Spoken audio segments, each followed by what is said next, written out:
Yo, what's going on? It is 1 p.m. here in Crystal Lake, Illinois. It's time for another live stream. Hold on. Can you guys hear me okay? All right. I think it's time for another live stream. I'm ready. Are you guys ready?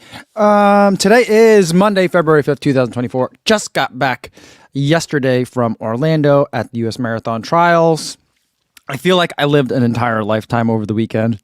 What a fun time. I saw a lot of you guys down there as well. We got in a group run, which was super fun. And I was running a little bit late today because I'm still trying to put together the Runner's Weekend video. I got really delayed.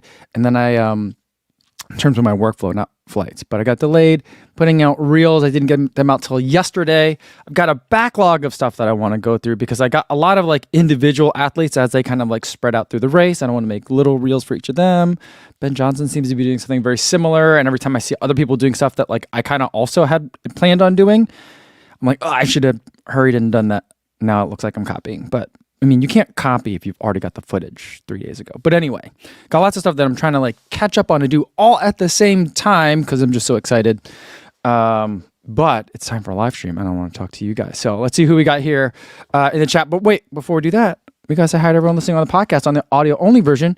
You guys haven't had some episodes in a while. It's because I've been gone and traveling, but I'm here back now. Hopefully you guys are having a good run. And I'm guessing in that lack of live stream episodes for you to listen to, hopefully you've been getting up to speed on what was going to be happening at the trials with all the trials content coming up. So hopefully you haven't missed it very much, but it's back here now for you. So I'm glad to be back in your ears. And then for everyone watching this later, but not live, I don't know what you've been doing while you've been folding laundry, but now you've got this one back. So it's good to see you guys again, and thanks for tuning in. All right. I thought I saw some. All right, let's see who we got. Cobalt Blue says, hi, Co. Welcome back. It was great to see Olympic trials race coverage from you and other fans. The MSC broadcast left a lot to be desired. I only got to see parts of it yet. I still haven't even had a chance to look at some of the recap. There was like 5 minutes when Drew and I had a minute. We came back to my hotel room in between events on the day after. On the day after the race, but on that day. And we watched like a little bit of it. And it was what I saw was wonderful. There was like commentary from Dina Castor on the lead car for women and with Kara Goucher in the studio. That's her booth near the finish line. And I thought that was really good. I'll have to watch the trials coverage. I've been hearing, mixed reactions on it, but going to see it live was really quite amazing. Yeah, Mark says, oh man. After the men finished, they just ignored the key moments of the women's race. So frustrating. I mean, I understand that they got to you want to talk to the men, you want to get them right there before, while they're still standing, flags draped over them and all that stuff. But it's that was when the race was happening for the women, I have to imagine. So a lot of stuff. I didn't get to see a lot of that stuff either, though, because I had to move to position myself near the finish line. So I didn't get to see a lot of the big moves either. All right, there was something else from Matt that I wanted to see. Oh. Go Running with Otto says, I want to know how much Nike paid Mance for the first place bonus. That was kind of like the complete speculation. I don't know anything about anyone's contracts, but the complete speculation was, and this was Drew's idea. Drew was thinking that those two have been training for a while, and so Connor and Clayton, and his theory is that Clayton Young's contract just says make the team, and that's a bonus. And that Connor Mance's says get first at the trials and get an even bigger bonus. And so it's a win-win. That was Drew Wickham's theory. My theory is they both probably have make an Olympic team bonus, but I feel like Clayton was being very deferential to the more of the leader of their training group, which would be Connor Mance. So, although from the workouts, it looks like Clayton's doing a lot of leading too. So it's wild. I've never seen a finish quite like that before. All right. Let's see. Calvin Huang says, proud of Haptamo getting 22nd and staying with some of the top 10 guys until he unfortunately bonked. His bonk pace still being under 630s. Yeah, oh my goodness, I was so excited. So while Drew and I are watching the race, Drew had his phone streaming the race on the Peacock app, I think. So we're looking at it, and we're watching the race like you guys are. And you could see the ticker on the side of everyone that's on there. And there was one point where I saw Haptamu's name on the screen, and I was like, "What? Is this guy going to have a breakout race?" Which I feel like he had a really great race. From his Instagram post, it sounds like he's a little bit disappointed, but I'm like, head up, man. That was amazing. That was such an incredible race. And he was in there. It was so good to see him. I mean, like, he caught me by surprise frequently every time I saw him. So I don't have a lot of like long lens shots of Haptamu because he was always way ahead of where I thought he was going to be. So I just feel like he punched way above his weight class. You know what I'm saying? So. And Mark says, hey everyone, good seeing your Orlando Co. It's not 70s in Minnesota on arrival, but I would still get some miles in shorts this week.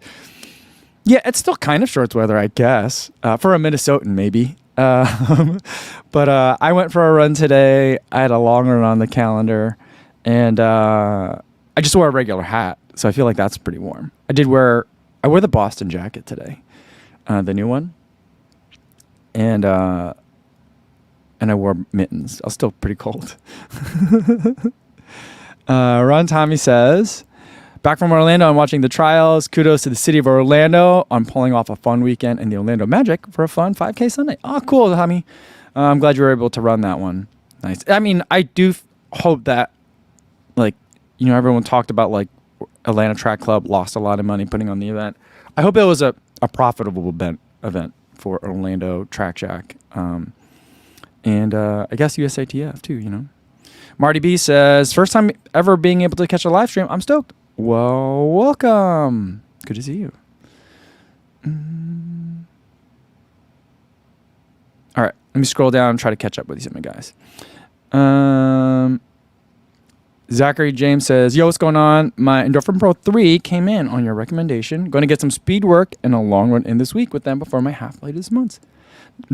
Nice. I hope you enjoy and good luck on your race, Zachary James. Calvin says, the broadcast was not great. If they're going to need so many commercial spots, then at least make it a good time, at a good time for the runners. Yeah, I feel like it's hard to figure that out, Everyone's going to be watching towards the end, so those are the parts that are more valuable, And Daniel Burton said, I like the broadcast for the Olympic trials. Yeah. So, funny story. So, I was just telling you guys about how, and I should probably ask her if I could have the picture. How I was saying, Drew and I were listening to the replay, and we listened to Dina Castor telling Kara Goucher and talking about what's going on in the race, and they were having a conversation about it, and it was really, really good. Afterwards, I'm at this ASICS after party, and Dina comes up to me and goes, look, I have pictures of you.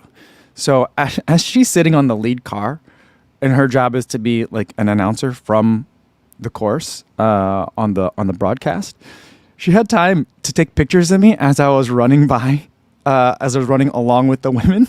And so Dina Castor on her phone has a picture of me running holding my big camera in one hand and my GoPro in the other, trying to catch up to the lead pack of women at mile I think that's about mile 9 of the race. So it's really funny.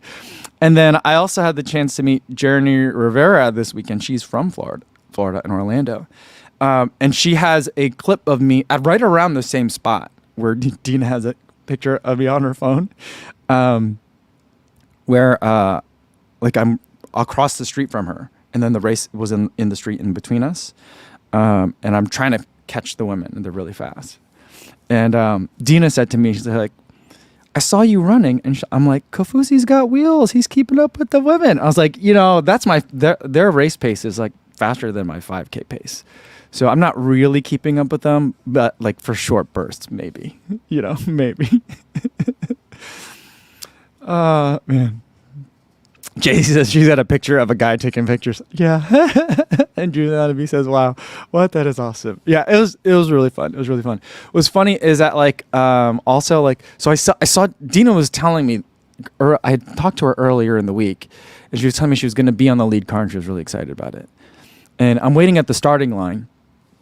I got there super early. It was like me, Matt B. I eventually Drew Whitcomb and Chris Chung. We were all there. Just kind of camped out in different spots by getting on our spots. And it's kind of quiet. There's a ton of people at the start line, both sides, but it's quiet, and they've got the lead car. It's like a little smart car with a little thing on the back so people can sit in it, and be outside of the car, but still getting pulled by the car. So you guys know what I'm talking about. And it's really quiet. And then Dina's getting in, and they're moving that car into position, and I'm just going, ladies and gentlemen, Dina Castor, everybody, check her out. She's on the lead car today. So I was trying to embarrass her a little bit. So it was super funny. And then the woman next to me, who is very clearly like somebody's mom, goes, who's Dina Castor? And I'm like, oh my goodness, you don't know Dina Castor? And she's like, I'm sorry, I'm really new to marathon. I'm like, well, welcome. Running is awesome. Dina Castor is one of America's best marathoners of all time. She held the American record for a really long time. And now she's going to be announcing from the course on the back of that car. She was telling me that she's really excited about it. So I was telling everybody about Dina Castor.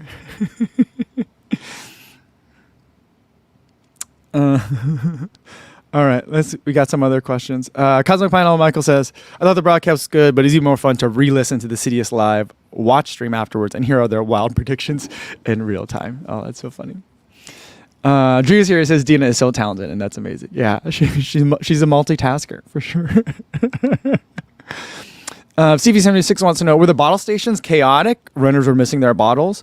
I did not get to be at where the bottle stations were, unfortunately.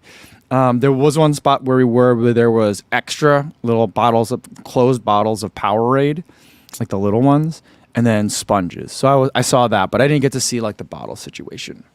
I told my sister this because my sister used to work for NBC Sports, and I told her this several. And I'm not going to say that I'm the reason why, or if my sister even relayed the message. But I told her at one point, I'm like, you know what really annoys me is that they never show the athletes getting their bottles on the broadcast. That's a really important part of the race. It'd be like if they never showed pit stops in F1 racing. It's really important to see what happens. And she's like, oh, really? Why? I'm like, they're refueling. It's important. So hopefully I'll have to check out the replay to see if it was chaotic. SP says, favorite meal in Orlando, Drew took us to this pizza place. They had pizza slices as big as your head. That was good. I don't remember what it was called. But what I liked about it is like it's Orlando pizza. I'm not saying there's a such thing as Orlando style, but it wasn't trying to be like New York style. It wasn't trying to be something else. It was just like, hey, we're going to let you pick of any of 25 toppings and put it on these giant sheet pans of pizza for you, So that was pretty good. And then he took us to a place called Tin Taco. I think it was called Tin Taco, like aluminum tin taco. I think that's what it was called. That was really good too.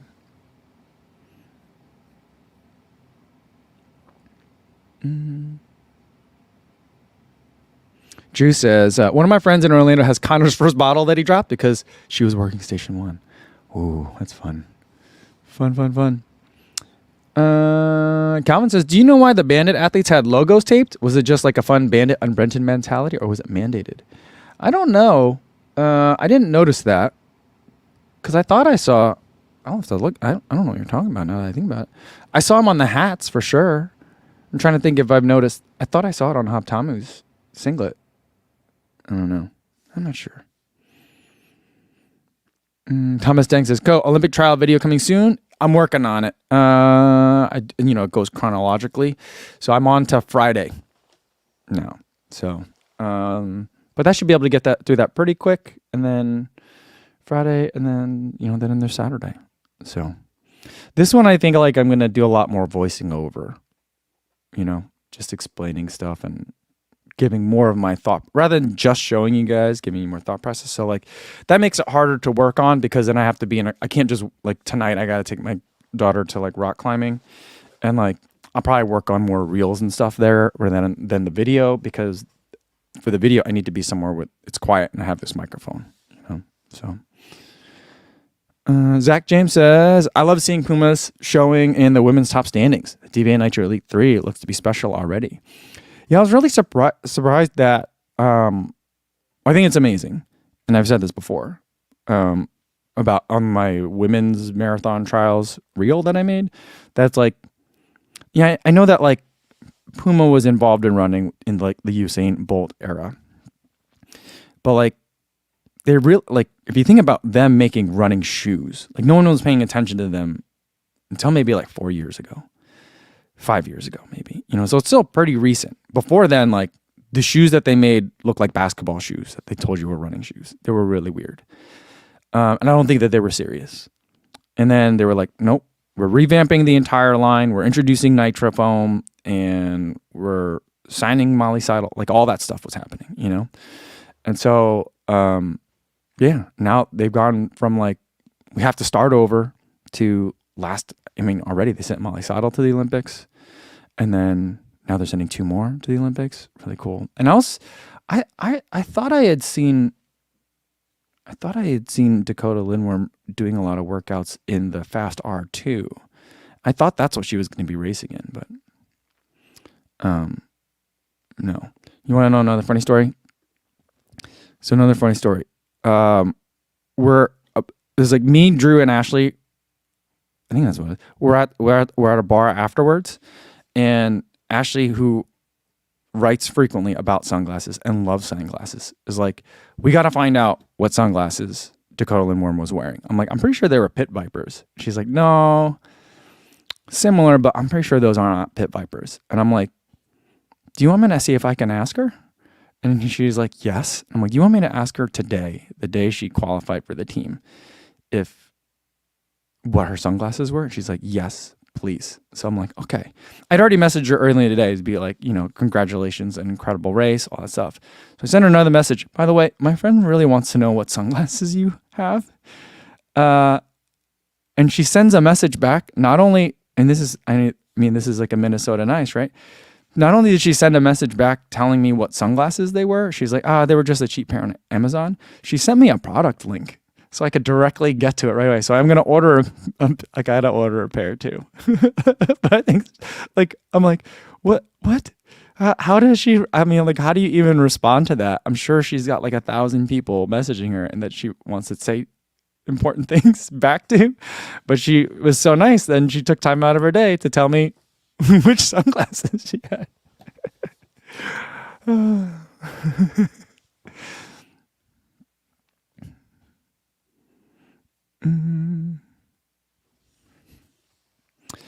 Oh, okay. So some people are saying that like the Bandit thing could have been logo size. Who dictates logo size? USATF or NBC? I'm pretty sure it's USATF. And by USATF, I mean Nike.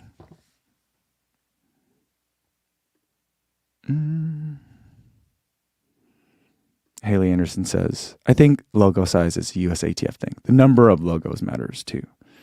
Yeah, I think for a while. So like Fiona O'Keefe, I forget what that logo is. It looks like a P. It also looks like lanes of a track. Like a logo that size, or Dakota Lindworm's, she has a Minnesota Distance Elite like patch on her singlet or on her top. For a while, they had to fight to get those on there. Like, and not for this trials. It was an earlier fight, but I think there was something that USATF had to relent to let them do, you know?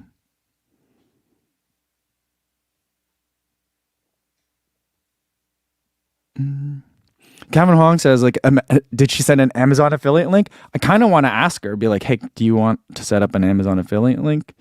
And then I'll share it. That way when people buy it, does she care? I don't know. I haven't asked her yet, but I would love to be able to do a follow-up interview. I'm sure she has like 1 million interview requests already, but yeah.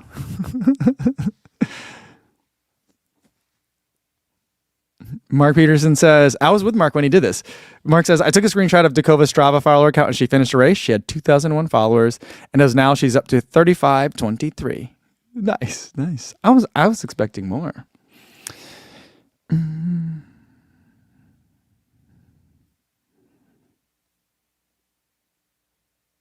Louis says, as much as I was on the lookout for aerial shots of the trials, this time I couldn't find Ko on any shot. I'm very glad that I don't like being in the shot. And actually, there's a photographer that I've become friends with who was on the bike for the men. And I was like, he's like, I'll look out for you when I'm out there. And I was like, please don't. I always try not to get in your shot.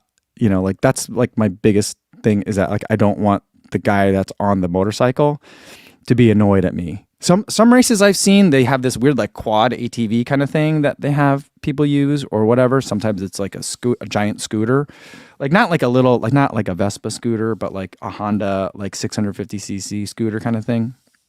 And they'll have those, or sometimes it's some sort of like motorcycle type of. A lot of times it's electric these days.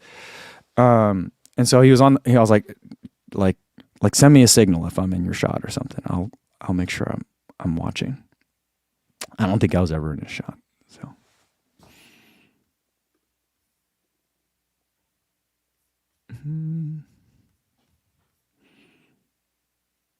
Carlos Griego says Fiona had been training in Albuquerque here just a few weeks ago. It's cool to see her do so well. Hey, does anyone know?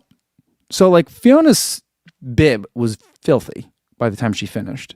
Does anyone know why that happened? I'm looking through all my footage and I have shots of her and her bib's clean. And then on the finish line, there's like, it's like red. I'm like, did she spill a chocolate gel on herself? And then I'm like, did she have a nosebleed? Like, was she bleeding? Like, I don't know what happened. Does anyone know? Daniel Estrella says it was nosebleed. Byron Elbit like looked like blood. That's kind of what I thought. I thought, well, either maybe she got a gel all over herself and was just like wiping it, on her shirt, and it just happened to be like over her name on the bib. But yeah, Sega Dreamcast says chafing. It didn't look like chafing. It looked like something really big spill. And Stevie76 said blood and vomit everywhere. And Timothy Wright says, I heard Fiona had a gel in a sports bra that started chafing. Is that what it? No way. Oh, wait. Oh, Kurt says her coach said gel chafed through her bib and sports bra. Bled through to the bib. No way. Oh, see, that's a question. Is anyone asking that question? Are the podcast interviews out yet? I don't know. Mark says, I thought nosebleeds happen more infrequently in dry air. Florida is not known for that. That's why I thought it was a bit surprising, but I was just like, I don't know. You're overexerting, people are DNFing left and right. I could easily see it being just like your body's just like bursting at the seams, literally, I don't know. I hope someone asks her about it. I would like to know. But it looks like, yeah, someone said, the coach said something, so it's out. The information's out there. Scott Cosmo Pineapple says Scott Fauble dropped out due to stomach reasons a few minutes after the broadcast mentioned his pre-race routine. He's eating 1.5 packets of Pop-Tarts. No. He looked like he was struggling early. I was surprised because we saw the start and then we saw them at mile 9. So here's another thing that happened. We were going to go to the other side of the course, cutting underneath the highway. There's a couple of underpasses that looked like on maps that they were open for pedestrian crossing.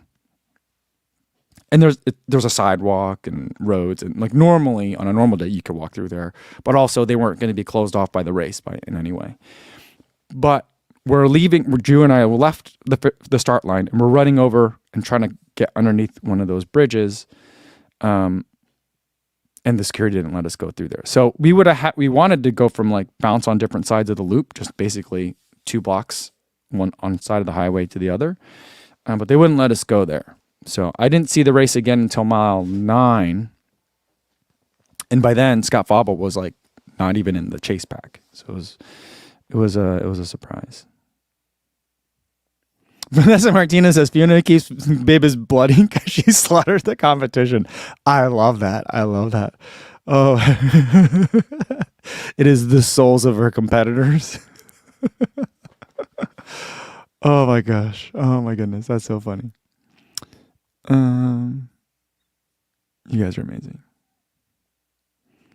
Daniel Burton wants to know, was it humid there?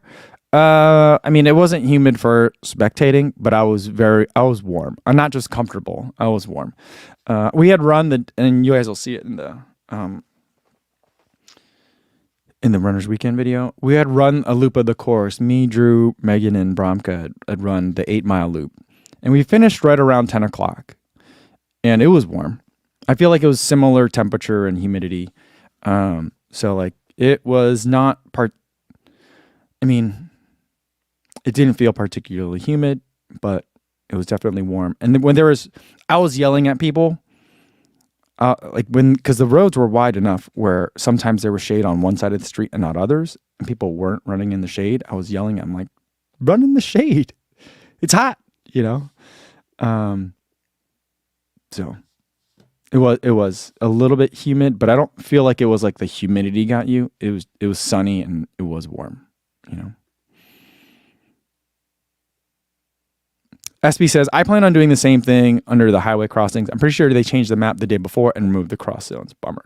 Yeah, I was super bummed about it. But, you know, I tried to have a good attitude about it. And you know what? Security should change and sometimes be responsive to things. And sometimes things that you can plan on don't end up being things that you could do. So, you know. Video says, Akana Quebec got 4th at 40 years old. Such a gracious guy. Comes through in Coesvid and his finish line interview and serves in the Army. Incredible. Must be the spinach. He does love his spinach. Do you remember that from the interview? He does love spinach. And when I had breakfast with him once, he was just like, I just want to get as much spinach in as possible. He loves spinach. Maybe that's a secret to running at altitude. But he got passed with 400 meters left to go. I mean, it was in the home stretch. So that was hard to see. And it looked like he kind of let Leonard Kruger go. Whether he had any control of that, who knows. But I remember thinking that like Drew and I were watching him, and at one point it looked like he was taking the lead. But then he had dropped off, and Drew's like, well, maybe he's just trying to regroup and then he'll make a push. And I'm like, I don't know that that's his running style. So I felt like he was making a move, probably trying to break some people, and then it didn't work out. I don't know, but it's tough because I'm like, why are you just gonna give it to him just because you're not and only 1 and 2 have the standards? You know, I didn't know what was going on. You know,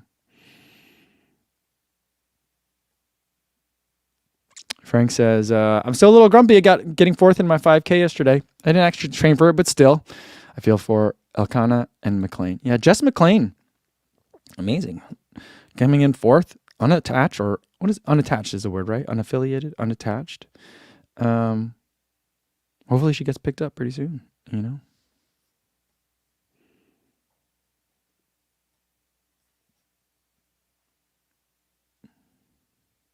Dan Hebron says, you know, they had repaved asphalt in many sections, which made the running surface extremely hot. I don't think I noticed that in anywhere that I was on the course.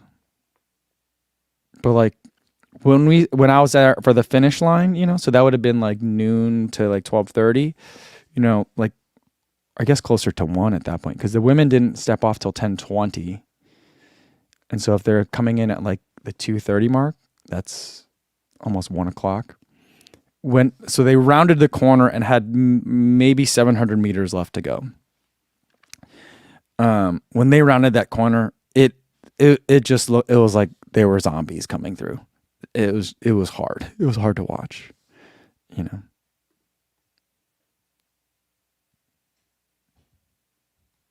David Hamar says, any truth to the rumor that you had the balloon ladies show up at the Run Club speed workout? I don't remember seeing any balloon ladies. Were there balloon ladies? They might have been there, but they weren't there for us. I don't know what balloon ladies are, but yeah.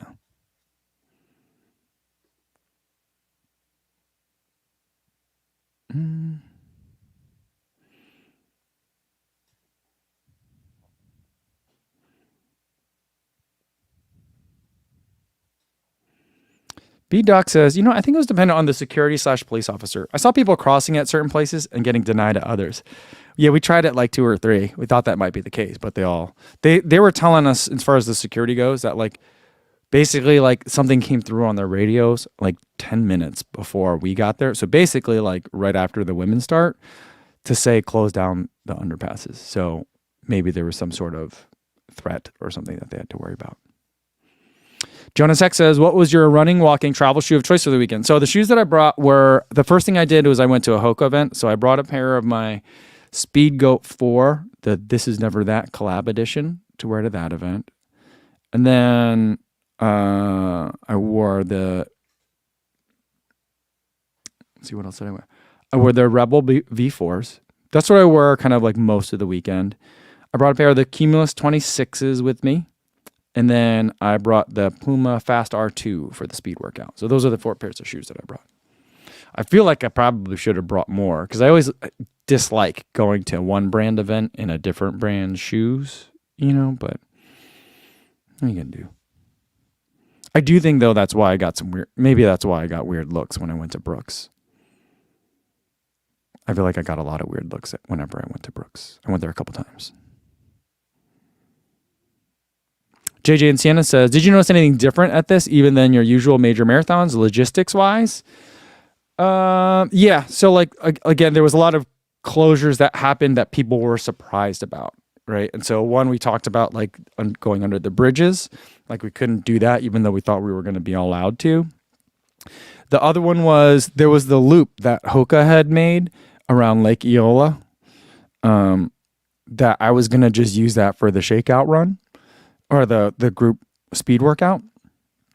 But like the night before, someone came to the Relay podcast and was like, hey, I was just down there. They closed part of that loop down.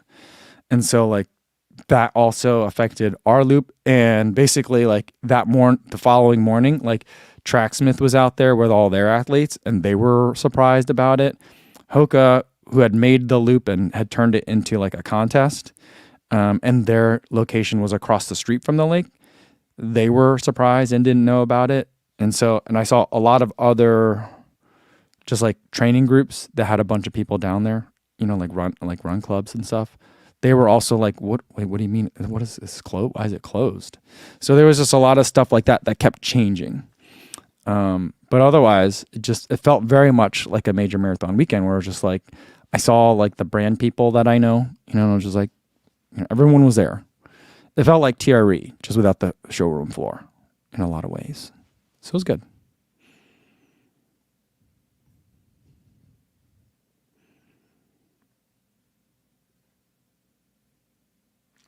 David DeFranchi says, Co, are you a little salty that Clayton let Connor go first? You got an extra point on the fantasy team.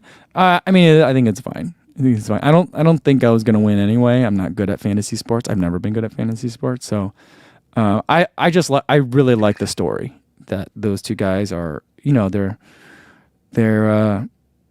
getting after it like every day. They're doing all their workouts together, and they had talked ahead of time about how wouldn't it be great if we're number 1 and 2 coming through on the finish line, and then it happened. Like it's amazing. So Al says, did I hit up the Waffle House? I did not make it to Waffle House. I did not eat enough this entire weekend, that's for sure. I'm very bad at eating. The only time I ate was when Drew basically was like, hey, we're going to go eat. I was like, that's a good idea. And then when I wasn't with Drew and it was mealtime, I never ate. I ate at Track Shack a couple nights, though. Basically, a lot of dinners I ate at Track Shack. Because Track Shack had events at night that I just ended up continuously going to. Yeah. Timothy Wright says, I feel for CJ Albertson. He definitely could have got top 3 if he was able to see how close he was to 3rd and 4th earlier. Yeah, I don't know. Like, when I think about CJ's race, I felt like he was in a chase pack the entire day. And so I want to say it feels like one of those things where like was he 5th? His 5th place finish.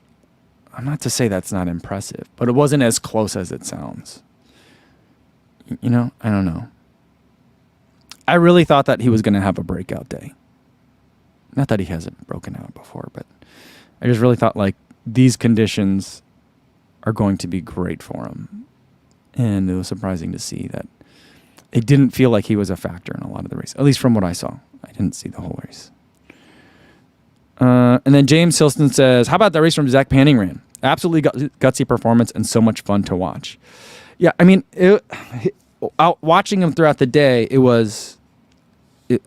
quote my favorite movie, one of my favorite movies, you're either incredibly smart or incredibly stupid.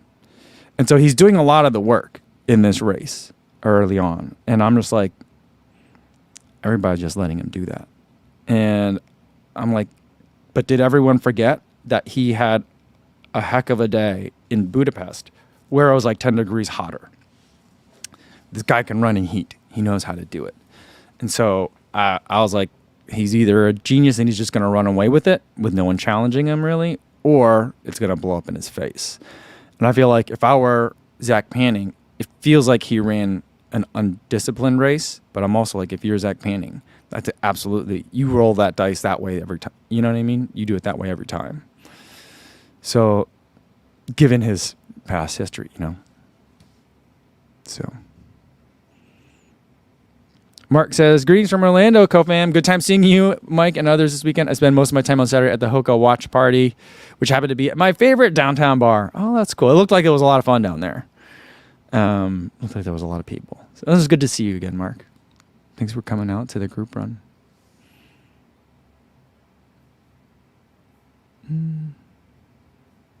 David Hammer says, the balloon ladies are the ladies that sweep the slow runners at Disney races. I didn't see any of that. I didn't see any balloon ladies at the group run. That would be funny, though.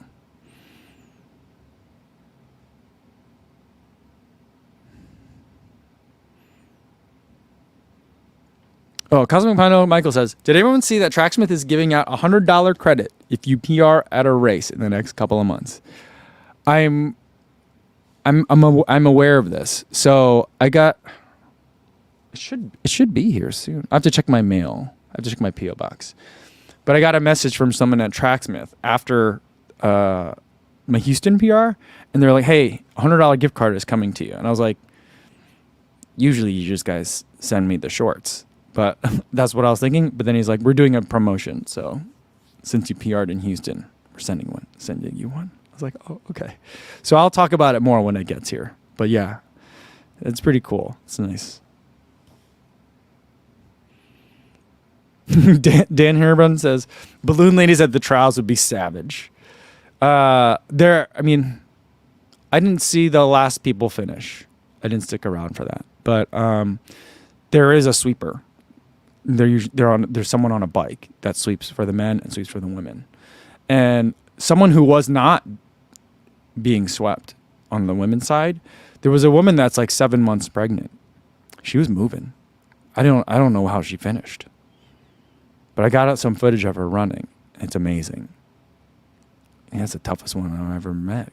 Not that I met her, but it's pretty incredible. And last time too, there was a pair of women that were very pregnant last time, and they ran together. It was super fun to see.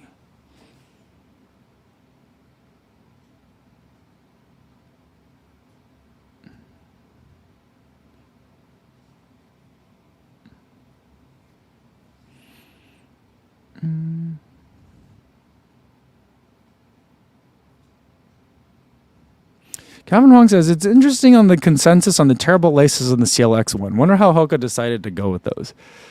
So, it's really, I think that's really funny. I feel like people are really mad about the CLX one, and I feel like it's unfounded. I have it here. I've had it for a while. I like this shoe. We can talk about it more if you want. I do like this shoe. I think it's fun. Is it a little bit heavier than I like? A little bit. It's not as heavy as a Prime X, which I ran in today. But, like, people were talking about the laces. I didn't have a problem with the laces at all.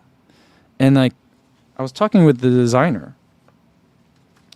And she's like, we know it's heavy. She was, like, dejected. And she's like, oh, you know it's heavy? And I'm like, it's a little heavy. I think it's about the same weight as a Fast R2. It's actually, I think it's a lot heavier than the Fast R2. Maybe it is.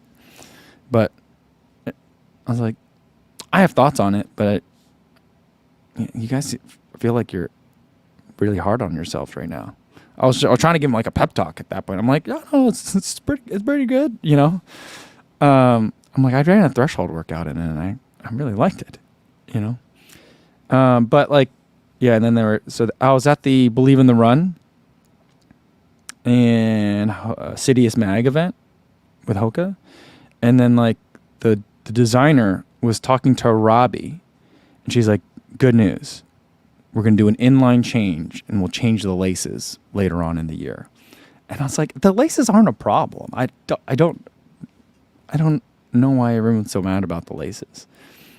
And Robbie was mad about the laces, I think. And Megan is mad about the laces. And I'm like, but Robbie's always mad about laces.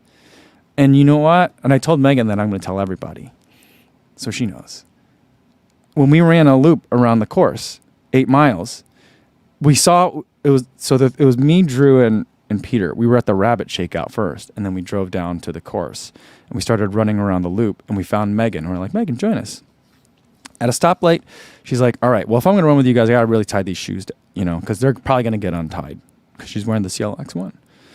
And the whole 8 miles, she doesn't have to stop, and she doesn't have a problem with her laces at all. So it was fine. So I don't know. I don't know what's up with the laces. So Martha says, I thought Connor and Clayton were going to hold hands and finish in a tie together. I would have loved that. I think that would have been great. That would have been a good story too. But really fun. Jonas Hack says, anyone know why Mance was in Alpha Fly 2s? I thought he was in Alpha Fly 1s.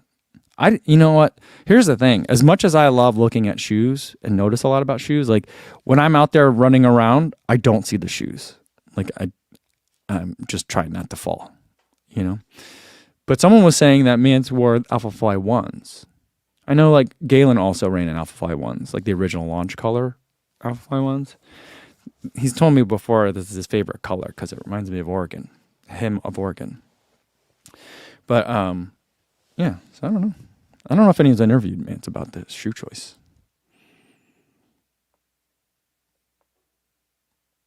Brett McIntyre says, did you have a chance to stop at the Heron House this week? I did. It was big. It was impressive. They had probably the most elaborate setup. And I also thought was really cool, they had a part of the Hype House. They did stuff specifically for trials qualifiers too. If you wanted a haircut and you were a trials qualifier, you get a free haircut or you get glammed up for your race, you know, which I feel like it seems kind of weird, right? But then have you ever read like Bravey, the book Bravey? You know, she talks about how like since she didn't have a mom growing up, or for a lot of her time growing up, she like just didn't know how to prepare her hair for like a big race, you know? And so I'm like, all right, well, maybe someone really just needs some help. You know, they didn't have a plan, and now Brooks is helping them out with this. And there was like a qualifiers lounge, which I really wanted to go in, and I was hoping that someone from Brooks would be like, oh, hey, Kofuzi, can we show you around? But no one did. And I didn't want to just like walk in there. But apparently Drew did. Drew decided he was just going to walk in there. And so Drew has footage of the athlete, the qualifier lounge, but I don't. So.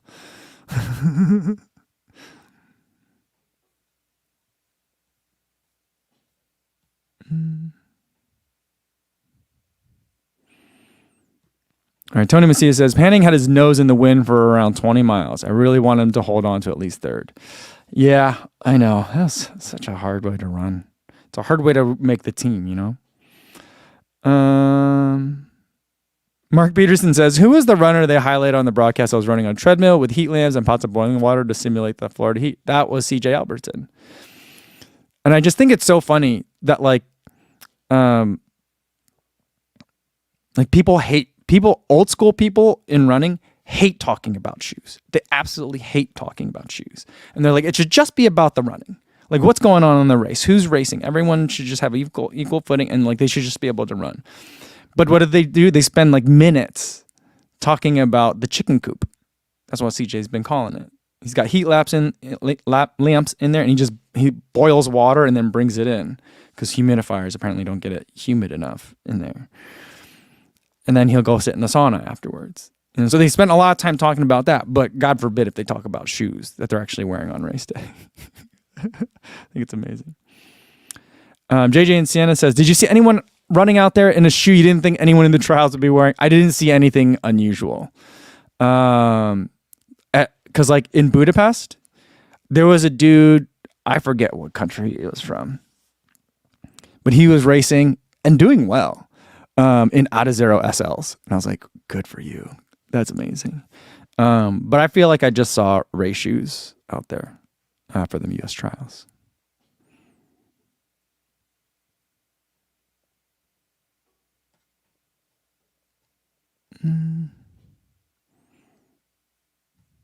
Timothy Wright says, Nike usually doesn't care what shoes athletes race in as long as they're Nikes. I don't think Connor got the Alphafly 3 until later on, but some pros prefer version 1 still.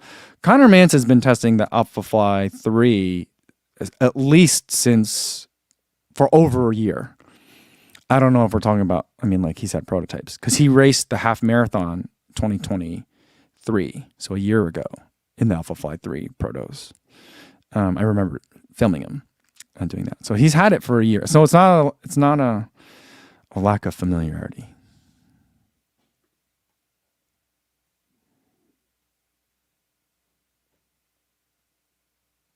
All right, let me scroll down and catch up with you guys. I've been rambling for a long time. Mark Peterson says, I'd have liked to see someone flexing wearing the all gray like New Balance 990s. Oh, that would have been amazing. And Daniel Estrella says, M. Sisson was wearing the older Pacer, right? I don't know. I'll have to go look to see if in my footage. My understanding is that she's wearing I don't know. So like Meta Endurance and other people that make the shoe podiums and stuff like that have been listing her as running in a Pacer. I don't think she's ever raced in a Pacer, ever. When she set her marathon record, when she set she's running in a modified shoe. And I don't know what they're calling it, because they have to submit it along with the name. A lot of times it's like New Balance, it'll be like prototype or development shoe is what it'll be listed as. But as far as I've never confirmed, but as far as I know, she's not running in a Pacer. Like that, it's off camera. It's not a Pacer. It's not a SC Elite. It's something in between. Is my understanding. So, and my understanding was for this race, she was gonna. I don't know where did I hear this? I don't know where I heard it, but it was going to be an updated version based on the new modified off the new Pacer that she's going to be running. I don't get it. I can't see the shoes as I'm filming them, but I'll look. But I don't think it's a Pacer. It's not just like a regular Pacer you can get off the shelf. Ricky has a question about watches. Do you feel the Garmin 255 Music or the 265 is a better overall bang for buck than the Coros Pace 3? Yes. Because until they fix the pace lag thing, I don't want to run with a foot pod anymore. So like, unless you want to get the Coros Pace 3 and the foot pod, there's a lot of lag in your instantaneous pace in the Coros. I'm not saying Garmin doesn't have one, but it's not as long as what's in the Coros. And so if you want like a bang for buck, get the Pace 3. You'll be happy enough. But I don't like the Pace 3.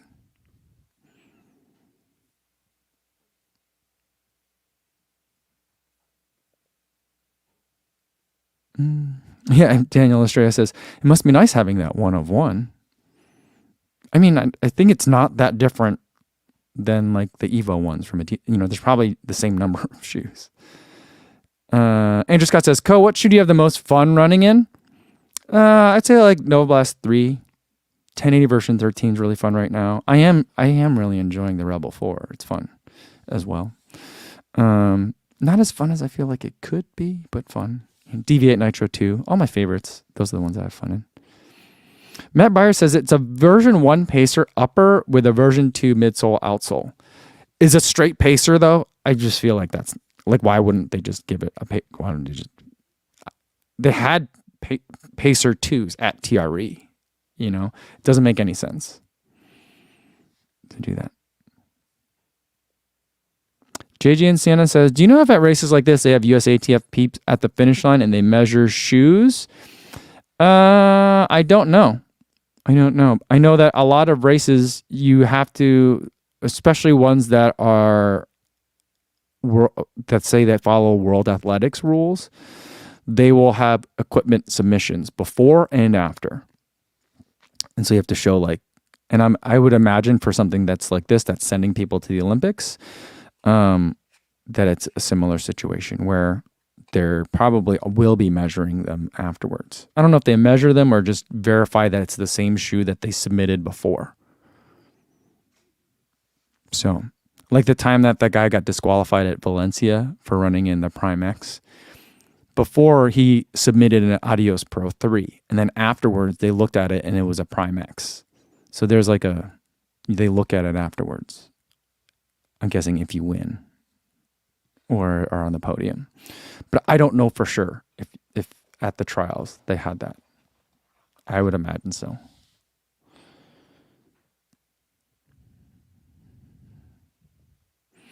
Sega Dreamcast says, Sisson totally did run in the original pacer. Runner's World article has a top 10 of each group's shoes. Wild. I'm almost certain she's never raced in a regular pacer before. Mark says, no one was wearing the Adios Pro Evo 1s, were they? I did not see any Evo 1s, unless they were painted to look like Adios Pro 3s. But I saw Adios Pro 3s. There weren't that many Adidas athletes. That was a surprise. I don't know if that's a reflection of like Adidas's investment in American distance running or a coincidence or what, you know.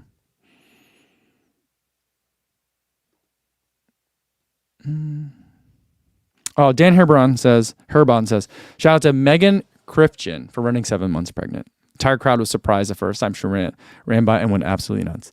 The crowd went by every time I saw her go by. I only saw her twice, but like every time I saw her, like everyone was super excited. And she was moving. She was not in last place. There was another runner who had like her entire leg taped up, like KT taped the entire leg, who was running with the sweeper. Fantastic says the trials athletes don't get any finisher medals, right? They don't. And yeah. I mentioned this on Threads. I'm like, if there's ever a race where I would want everyone to get a finisher medal, it's the trials. You know what I mean? They only give it for 1 through 3. But I guess it makes sense. Get ready for the Olympics, because the Olympics, you don't get a finisher medal either. You know? It's the Olympics. So.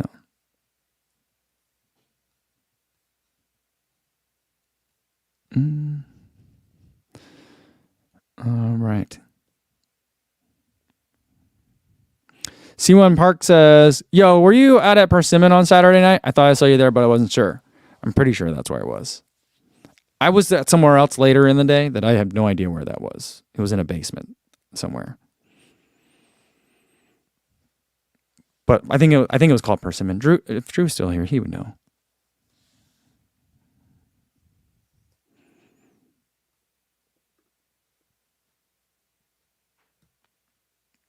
All right, we got a PR for today, too. Jake Staples says, I PR'd in the 10K this weekend, barely made it under 40 minutes at 39:44. But you got it. Great job.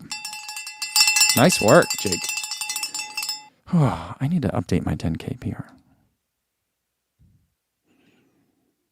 Kevin Wong says, you know what? No finisher medal, but if they're unattached, they get a pair of Hyperion Elite 4s. That is true. So last year at the trials, Nike gave away a pair of, because it was in that weird time where they were amending all the rules and stuff, and like reasonably available was a big deal and stuff. And so Nike, to avoid it and in a really brilliant marketing move, gave every trials qualifier a pair of Alphafly 1s if they wanted it. This year, fast forward 4 years, Brooks has given out the Hyperion Elite 4 to every qualifier who wants it. I would love to know how many they gave away. Marcin Boole says, what's a budget shoes for marathon 3:30 time? Too much to decide. I think if you can find the Endorphin Pro 3 for a discount, that'd be great. Starts at $225, so it's cheaper than other ones already.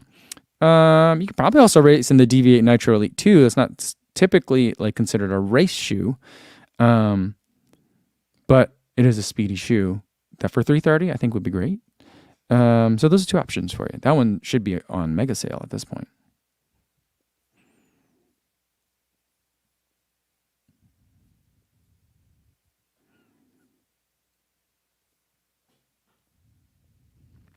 David Baker says, Kofuzi, when are you coming to South Africa to run Comrades? I do really want to run that race at some point because I feel like South Africa is one of those run crazy countries. And I want to experience that. And I feel like the best way to experience that would be Comrades. I don't know. It's not currently on the plans, but we'll see. It's something I want to do.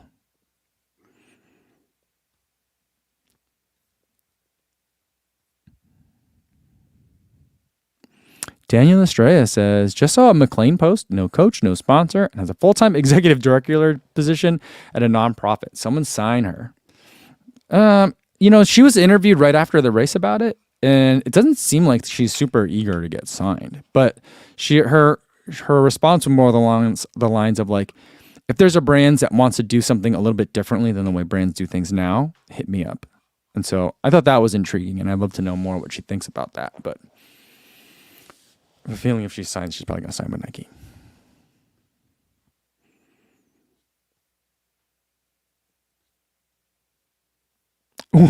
William Wong wants to know, did you secure a place for London? Not yet. So now that like trials is over, I feel like you can, shake some trees, see what falls out, so hopefully we'll get there. I'm training as if we're going to get there.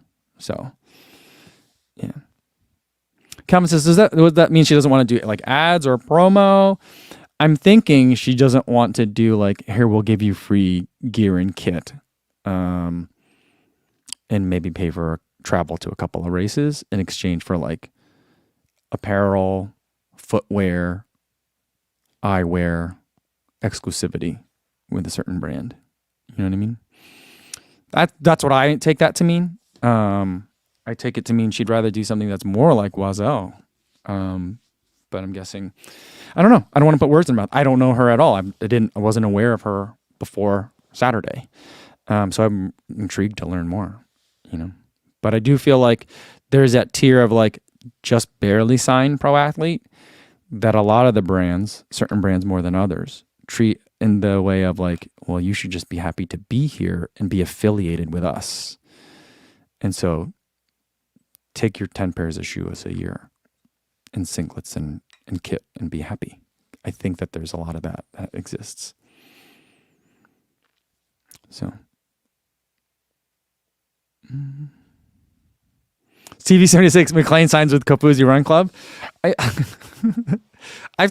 have thought about that at some point. I'm like, at what point?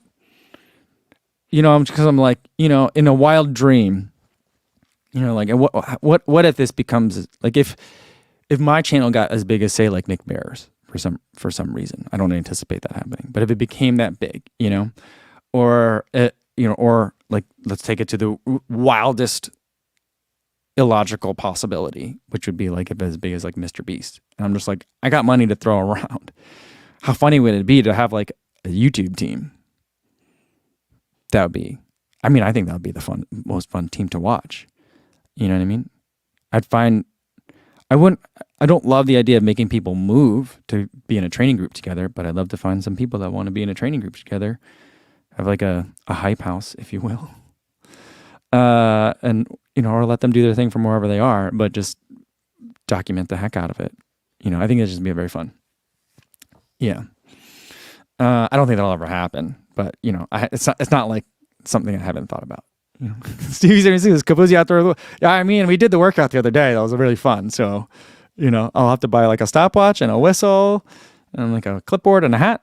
There you go. So, I mean, I don't think that'll ever happen, but wouldn't that be something? Oh my goodness. The people that hate talking about shoes during races would absolutely detest talking about the YouTuber influencer pro team. It would make people very mad. People very mad. Vanessa says, you know what? I want to see a large pregnant person's running team. Vanessa, that could be you. Because if a dude makes that team, I think they think that'll be weird. So Vanessa, you go for that. We can maybe like we can collab, but I don't think that could be my team. Calvin says Co's athletes would say, please Co, let us do something different. And Kofuzi would say, no, get on the line, 6 by 6 minutes at threshold again. That would be kind of funny to make people run the same workout all the time. All right, man. That was a lot of fun, guys, but I got to get going. I'm working on getting that Runners Weekend video as soon as possible. So tomorrow, hopefully there'll be a video for you to watch. Hopefully by tomorrow. But if not, I'll be posting stuff on Instagram and things like that. And I'll see you guys tomorrow. I'll try to do an unboxing. I haven't hit the P.O. box in a while, so we'll get some stuff to unbox. It's Tuesday. I feel like, let's play a game tomorrow. We'll do some trials trivia from some fun stuff that I saw over the weekend. So we'll do that. Let's play a game tomorrow. Same time as today, 1 p.m. Central Time. Hopefully I see you then. In the meantime, be safe out there, everybody. Thanks.